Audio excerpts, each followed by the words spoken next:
Bagaimana jika Hansi Flick mencapai puncak di musim pertamanya, lalu kesulitan di musim keduanya?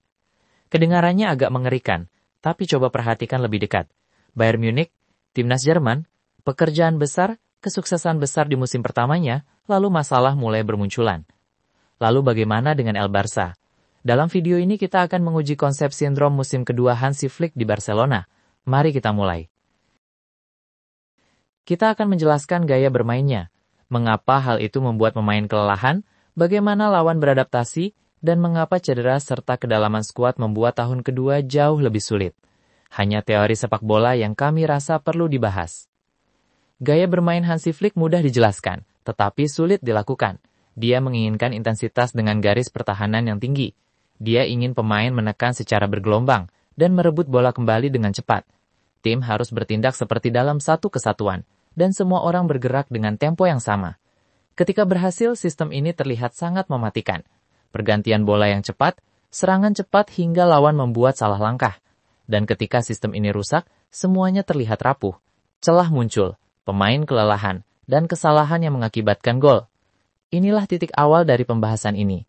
Masalah sistem Flick terbagi menjadi dua hal. Pertama, masalah fisik. Tekanan yang konstan dan latihan bertempo tinggi menuntut banyak tenaga. Pemain berlari dengan intensitas tinggi hingga mereka membutuhkan pemulihan yang hampir mustahil, dan hal itu meningkatkan resiko masalah otot dan cedera akibat kelebihan beban. Kedua, masalah taktis. Sistem ini membutuhkan waktu yang tepat. Jika pemain memperlambat atau salah mengatur tempo saat menekan, maka itu akan memutus rantai serangan, yang berakibat lawan dapat memanfaatkan ruang di belakang garis pertahanan atau bermain melalui tekanan. Gabungkan kedua masalah itu, dan Anda akan melihat mengapa sebuah tim sukses di musim pertamanya, dan kemudian tertatih-tatih di musim keduanya ketika beban kerja, harapan dan cedera mulai menumpuk. Untuk memperdalam pembahasan ini, mari kita flashback dengan cepat. Di Bayern Munich, ketika Flick masuk, ia meraih kesuksesan besar dengan cepat dengan Liga Champions dan trofi domestik. Kemudian hubungannya dengan klub mulai retak, dan musim kedua lebih sulit karena cedera dan ketegangan seputar perencanaan skuad. Akhir karirnya di Bayern memang mengejutkan, tetapi itu semata-mata karena perselisihan antara dirinya dengan petinggi klub yang tidak sejalan dengan ide dan rencananya. Di timnas Jerman, ia menghadapi masalah yang berbeda. Flick menggantikan Joachim Löw dan mengawali musim dengan hasil yang bagus. Tetapi, tim Panzer kemudian mengalami Piala Dunia yang buruk dan serangkaian hasil mengecewakan, yang diakhiri dengan kekalahan atas Jepang yang menyebabkan pemecatannya. Dan akhirnya, di Barcelona, ia memenangkan semua piala domestik di musim pertamanya. Namun, musim keduanya saat ini menunjukkan keraguan, kekalahan beruntun, cedera pemain inti, dan kritik yang menyebut lini pertahanan tidak berfungsi seperti sebelumnya. Ketiga PR ini memberi kita contoh kecil, tetapi sindromnya terlihat jelas. Musim pertama yang gemilang, dengan kesulitan di tahun keduanya terkait cedera, batasan taktik, atau masalah skuad. Hal itu begitu familiar dengan apa yang terjadi Flick sebelum di Barcelona. Dua hasil menonjol. Pertama, kekalahan dari PSG di Liga Champions, di mana lini pertahanan Barcelona dihukum di menit-menit akhir laga. Kedua, kekalahan telak 4-1 dari Sevilla di La Liga. Hasil kedua laga ini menjadi berita utama di kalangan para kules. Para kritikus mengatakan bahwa lini pertahanan tinggi itu seperti bunuh diri dalam pertandingan besar, dan pressing telah kehilangan daya gedornya. Namun Flick tetap membela sistemnya dengan mengatakan bahwa sistem bukanlah masalah utamanya. Namun, bukti menunjukkan bahwa pressing terkadang gagal di momen-momen penting. Dan ketika gagal, lini pertahanan tinggi menjadi berbahaya. Saat ini, Barcelona memiliki daftar cedera yang membengkak. Lamine Yamal mengalami cedera pubis yang membuat absen beberapa pertandingan. Rapihannya mengalami masalah hamstring dan harus absen selama beberapa minggu. Alejandro Balde juga mengalami masalah hamstring yang berulang. Dan kiper baru mereka, Joan Garcia, membutuhkan operasi karena robekan meniskus. Absennya para pemain tersebut menghilangkan opsi rotasi dan memaksa pemain lain untuk bermain lebih banyak menit. Ketika skuad menipis, tekanan pada pemain inti yang tersisa pun meningkat. Hal itulah yang memperparah kelelahan dan resiko cedera baru. Tekanan dengan intensitas tinggi menciptakan banyak sprint yang eksplosif. Selama satu musim, upaya-upaya tersebut kini terakumulasi. Bahkan, cedera otot ringan dapat menjadi kronis jika pemulihannya terburu-buru.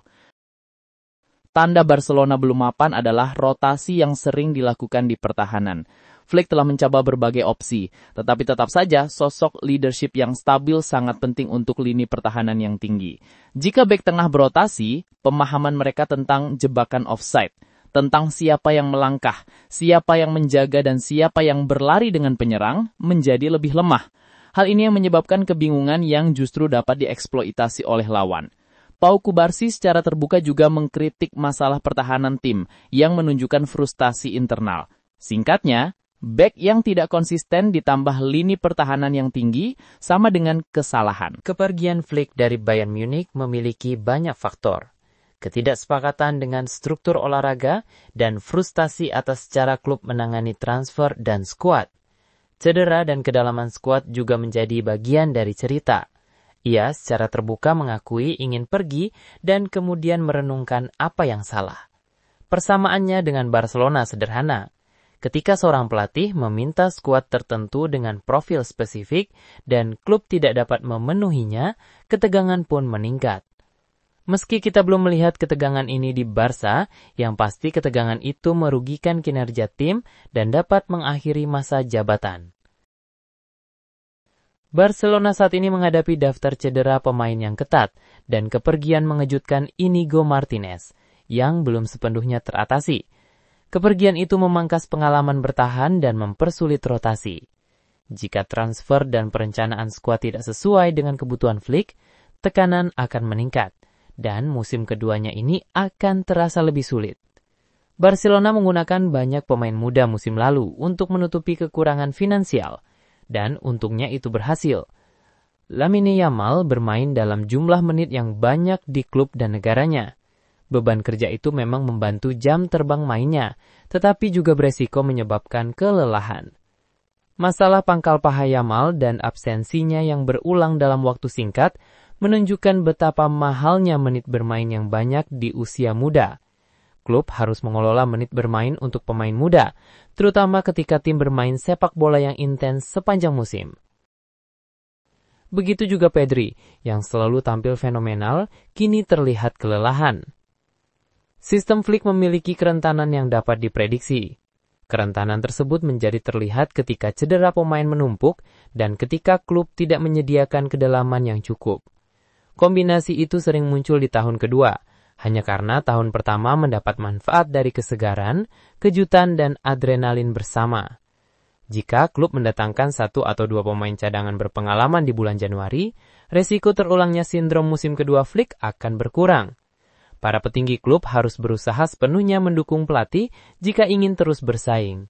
Jangan lupa, musim lalu Barcelona juga mengalami rentetan pertandingan buruk di bulan November, yang disebut Flick sebagai bulan yang buruk.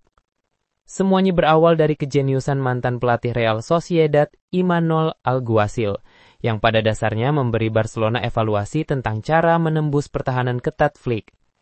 Rentetan pertandingan buruk itu berlanjut hingga kekalahan telak 4-2 melawan Osasuna, sebuah kekalahan yang kini terasa mirip dengan apa yang terjadi beberapa hari yang lalu.